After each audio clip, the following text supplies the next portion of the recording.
Autrefois, il fallait regarder, voir, écouter la nature, puis il fallait aussi écouter les légendes de nos grands-parents ou de nos parents. Souvent, mes parents partaient dans le bois, puis moi je suivais, puis il n'y avait pas juste nous, on avait plusieurs familles qui venaient avec nous, puis on vivait ensemble. C'est à partir de là que j'écoutais les gens. Ça fait plusieurs générations que les légendes se sont transmises de génération en génération. Selon l'âge que j'avais le droit d'écouter certaines légendes quelconques, là, puis d'âge en âge, après ça montait. Puis,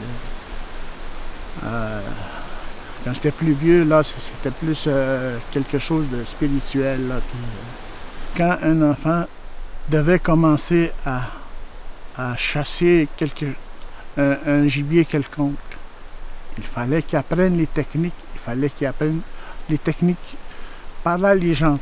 Parce que nous, quand on parle de légende, on dit que les légendes sont faites pour ça, sont faites pour enseigner le cheminement de la vie.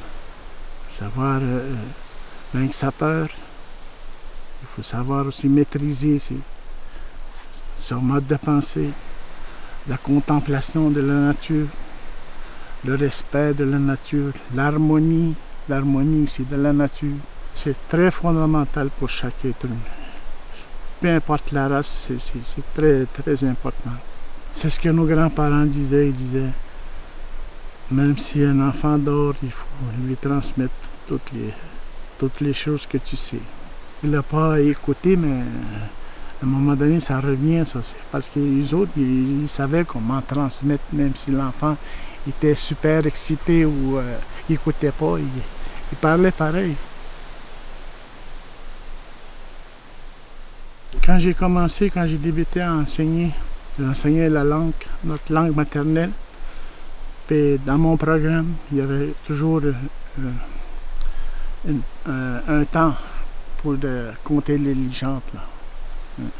J'ai le devoir, moi aussi, de transmettre toutes les connaissances, les légendes que j'ai apprises de mes grands-parents, et ainsi de suite. Celui qui reçoit doit donner. C'est ça le principe de la transmission.